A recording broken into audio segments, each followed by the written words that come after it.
¿Cómo andan, queridos teófilos? ¿Cómo andan, queridas teófilas? Hoy estamos introduciéndonos ya en la vida pública de Jesús. Vimos como dos especies de prólogos o dos partes como del prólogo de la vida de Jesús, de esa vida pública. Decíamos que en principio la vida de Jesús podía ser dividida en su infancia, en lo que tenía que ver con la vida oculta y por último con la vida pública. Ya vimos la infancia, ya vimos lo poco que se podía decir sobre la vida oculta de Jesús y ahora nos toca empezar a hablar de la vida pública. Esta vida pública empezaba con el bautismo, que fue lo que vimos hace dos clases, continuó mejor dicho, con las tentaciones, como en dos especies de prólogo, donde se nos resume en algún punto la misión de Jesús en el bautismo y todas las trabas que el propio Jesús tuvo que de alguna manera sufrir o vivir a lo largo de su vida pública. Eran como dos programas narrativos que condensan bien, o dos imágenes que condensan bien todo lo que venía a continuación. Ahora lo que les propongo para ver es el mensaje que Jesús tenía para dar, que en otras palabras no es otra cosa que el Evangelio, que en otras palabras no es otra cosa que traducido eso significa buena noticia, que en otras palabras no es más que el mismo, ¿no? Según Marcos, que es el Evangelio que vamos a ver, la buena noticia es Jesús resucitado, nada más. Jesús resucitado tenía un mensaje para dar que era el mensaje también del Padre. ¿Cuál era ese mensaje? El reino de Dios. Reino de Dios y Jesús resucitado son las dos buenas noticias que están intrínsecamente relacionadas. Para eso, como siempre, vamos a ir a las notas de clase. Me voy a hacer chico a un costado para que podamos trabajar sobre este tema. Vuelvo a insistir, el texto que vamos a agarrar es el Evangelio de Marcos, Nuevo Testamento, segundo de los Evangelios. En las últimas clases hemos empezado a profundizar la vida pública de Jesús. Hasta el momento hemos estudiado el bautismo, un texto que como vimos se encontraba en el Evangelio de Mateo, de Marcos, de Lucas y de Juan, aunque con ciertas características distintas. Una experiencia religiosa transformante que lanzó a Jesús a su misión. Después vimos también las tentaciones en el desierto. Vimos las tentaciones según Mateo, pero también ustedes tenían que hacer el trabajo de compararlas con las tentaciones de Lucas. Y como se habrán dado cuenta, la gran diferencia que había entre las dos era el orden entre la segunda y la tercera de las tentaciones. Y justamente eso parecería que está hecho así en Lucas, por la simple razón de que juega con ese itinerario de Jesús caminando hacia Jerusalén. Entonces, si en Mateo la segunda tentación está en Jerusalén, lo que hace Lucas es invertir la segunda y la tercera a fin de que Jerusalén quede al final, en la última de las tentaciones, porque será el lugar final al que Jesús tendrá que ir en esta propuesta programática de su misión. En algún punto estas tentaciones lo exponen a Jesús a las mismas tentaciones del pueblo de Israel, si recuerdan, que en algún punto tienen que ver con los ejes antropológicos de todo ser humano, del querer tener, del querer dominar, del querer controlar, con ese tipo de dimensiones antropológicas del ser humano. Las vimos en detalle la clase pasada. De alguna manera podemos decir que ambos textos, el bautismo y las tentaciones, con más o menos desarrollo literario, recogen la misión y los obstáculos generales que Jesús pasó a lo largo de su vida pública. Misión, obviamente el bautismo, los obstáculos que Jesús pasó, las tentaciones. Recuerden que estos textos, al igual que todo el Nuevo Testamento, fueron escritos tras la experiencia de la muerte de cruz y resurrección de Jesús. Obviamente que son textos donde hay una relectura de esos acontecimientos que posiblemente le hayan pasado a Jesús desde una mirada de fe. Digo posiblemente porque es llamativo que esté en los 4 evangelios el bautismo, aunque con matices distintos.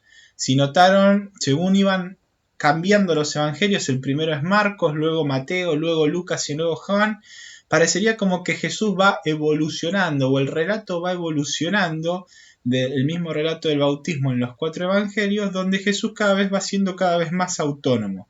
Empezado a ser bautizado por Juan en el desierto, con todo un prólogo acerca de Juan, hasta que en Marcos, hasta que en el propio evangelio de Juan parecería como un poco más que Jesús hasta se autobautiza, como que no necesita de Juan el Bautista para bautizarse, ¿no?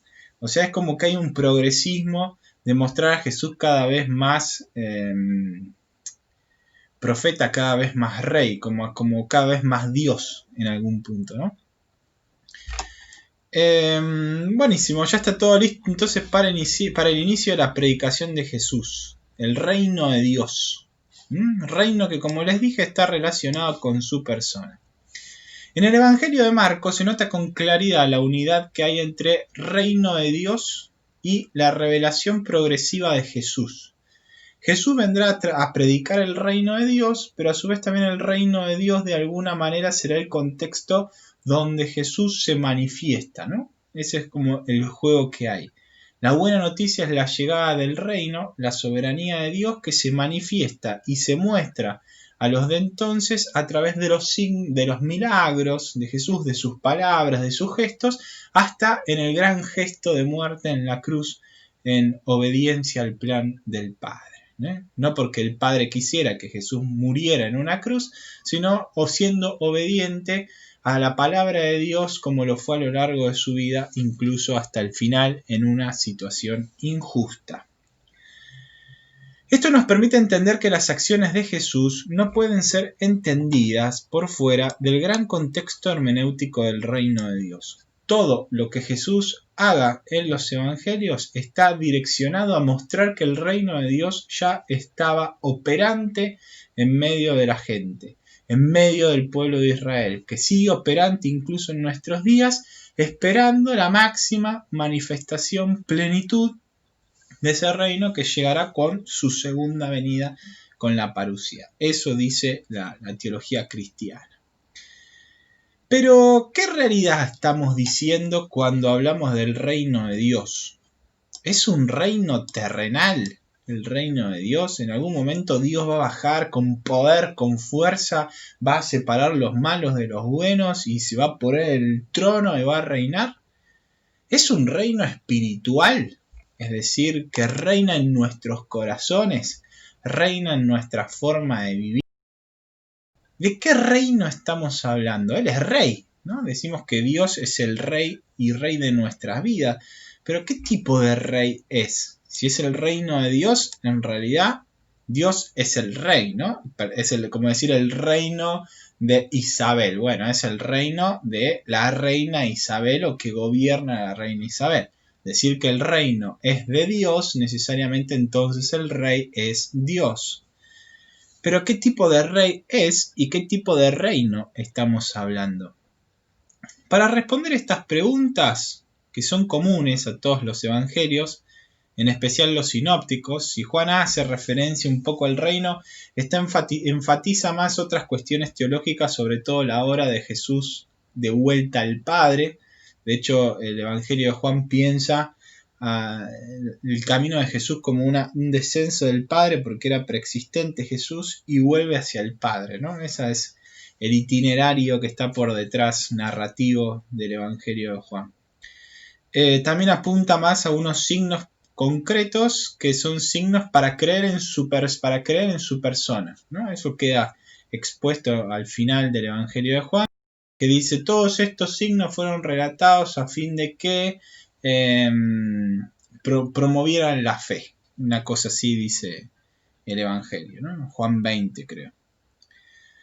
Lo que debemos decir de forma introductoria, antes de empezar a reflexionar de forma específica acerca del reino de Dios, este mensaje que Jesús tenía para darle a la humanidad, es que las palabras y las acciones de Jesús algo nos van a decir de este. El reino y Jesús, como se dijo, no se pueden separar. El reino de Dios y Jesús no se pueden separar. Lo que les propongo es lo siguiente.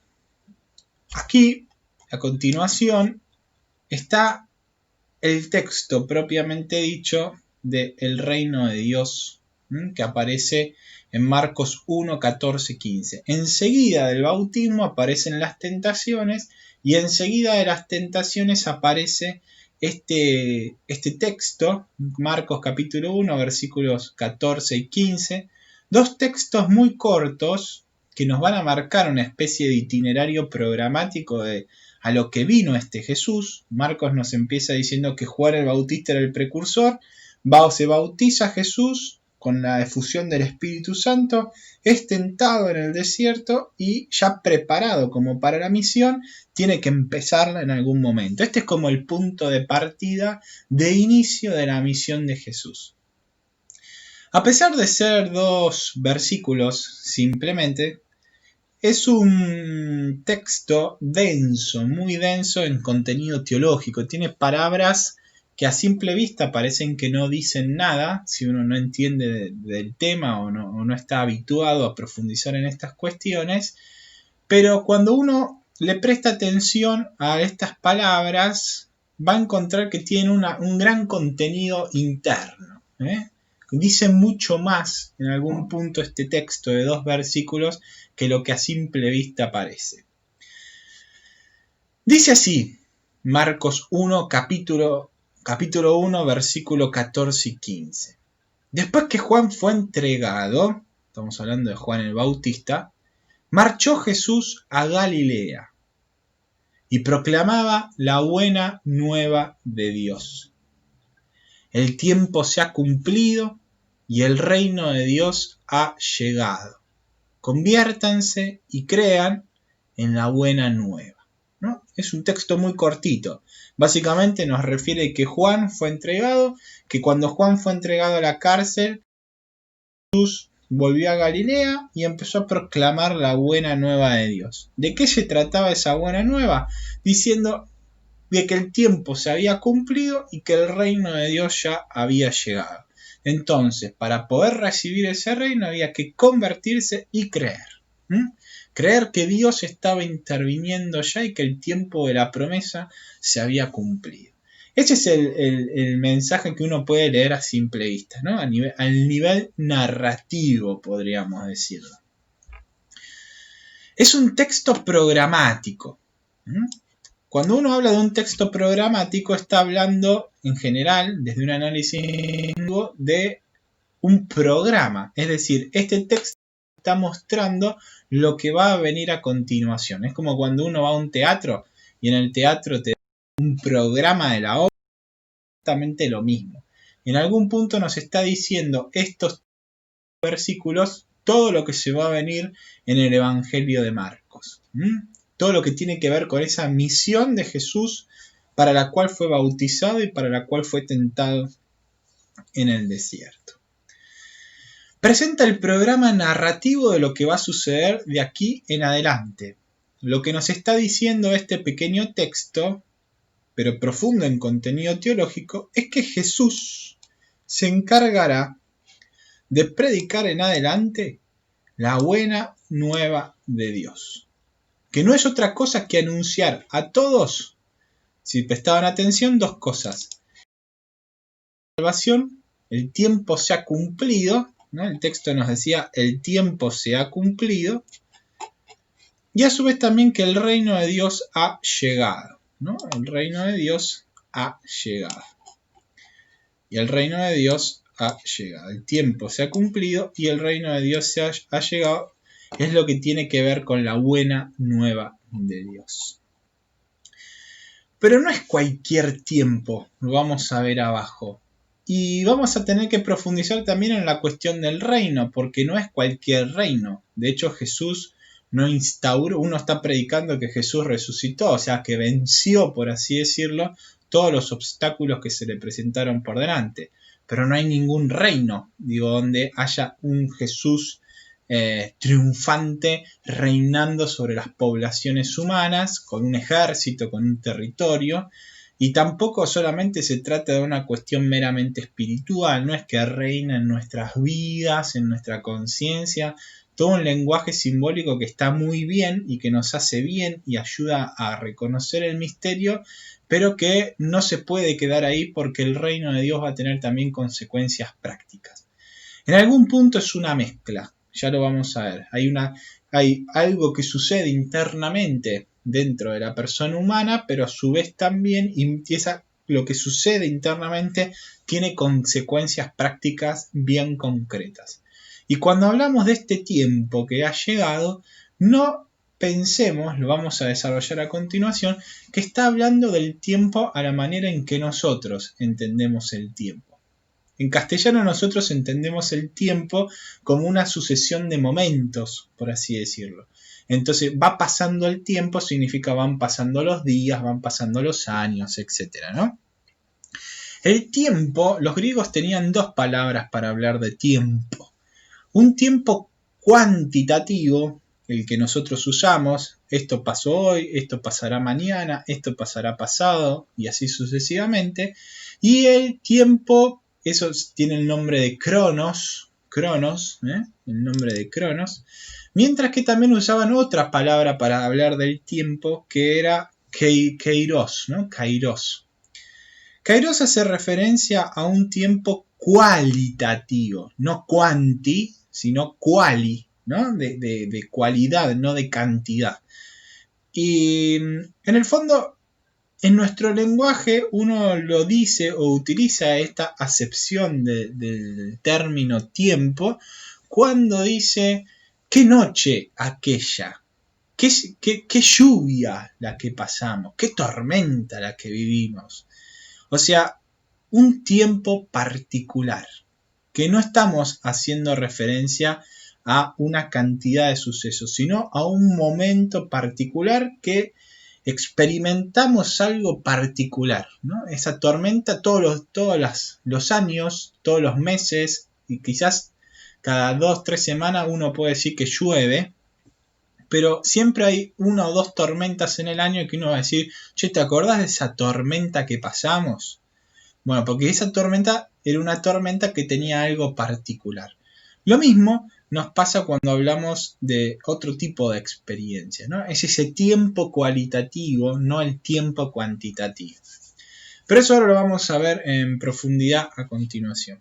Voy a parar acá este video para después sí subirnos en términos concretos específicos de estos dos versículos para poder trabajarlos con mayor detenimiento. Nos vemos entonces en la próxima edición.